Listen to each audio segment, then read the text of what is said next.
पाकिस्तान में कुछ ऐसा हुआ जिसे आज पूरे देश को जानना चाहिए। भारत के राष्ट्रीय सुरक्षा सलाहकार अजीत डोभाल ने चुपचाप कुछ ऐसा किया जिससे तालिबान घुटनों पर आ गया। पूरी दुनिया तब हैरान हो गई जब तालिबान ने ये बोल दिया कि वो सभी हिंदू और सिख वापस अफगानिस्तान लौट आए जिन्हें अत्याचारों के चलते भागना पड़ा था। तालिबान ने यहां तक आश्वासन दे दिया है कि वो हिंदू और सिख समुदाय के लोगों की सुरक्षा का पूरा ध्यान रखेगा। लेकिन अचानक ऐसा क्या हुआ कि तालिबान हिंदू और सिख समुदाय के लोगों को वापस बुलाने की गुहार लगा रहा है?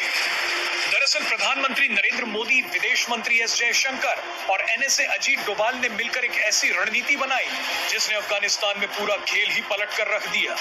आपको बता दें कि अफगानिस्तान में भारत के लिए 3 बड़ी चुनौतियां थी। पहली ये कि वहां रह रहे भारतीय सुरक्षित रहें। दूसरी चुनौती ये थी कि अफगानिस्तान में भारत ने बीते कई सालों में जो निवेश किया उस पर कोई भी आंच ना आए। और तीसरी सबसे बड़ी चुनौती ये थी कि अफगानिस्तान की जमीन का इस्तेमाल भारत के खिलाफ ना हो पाए। लेकिन भारत ने इन तीनों ही चुनौतियों का हल निकाल लिया। तालिबान ने कहा कि भारतीय निवेश और भारत के लोगों पर अब कोई भी आंच नहीं आएगी और ना ही भारत के खिलाफ उसकी जमीन का कोई भी इस्तेमाल कर पाएगा। अफगानिस्तान में भारत की जबरदस्त कूटनीति ने पाकिस्तान और चीन के मंसूबों पर पानी फेर दिया। जिस पाकिस्तान ने अफगानिस्तान में तालिबान की सरकार लाने में मदद की थी, आज उसी तालिबान ने पाकिस्तान को बर्बाद करना शुरू कर दिया है। आपको याद दिला दें कि नवंबर 2021 में भारत के राष्ट्रीय सुरक्षा सलाहकार अजीत डोभाल ने नई दिल्ली में अफगानिस्तान पर क्षेत्रीय वार्ता की मेजबानी की थी। उस दौरान भारत ने साफ तौर पर यह कह दिया था कि अफगानिस्तान की जमीन का इस्तेमाल भारत के खिलाफ नहीं होना चाहिए। भारत ने तालिबान को चेतावनी तो जरूर दी, लेकिन मानवीय सहायता भी जारी रखी।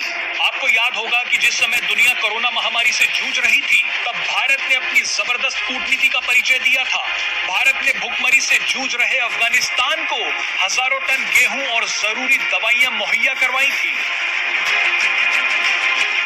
इस मदद के बाद अफगानिस्तान के लोग भारत की तारीफ करते नहीं रुक रहे। पूरी दुनिया ने एक समय ये बोलना शुरू कर दिया था कि अफगानिस्तान अब भारत के लिए सबसे बड़ी चुनौती बन जाए।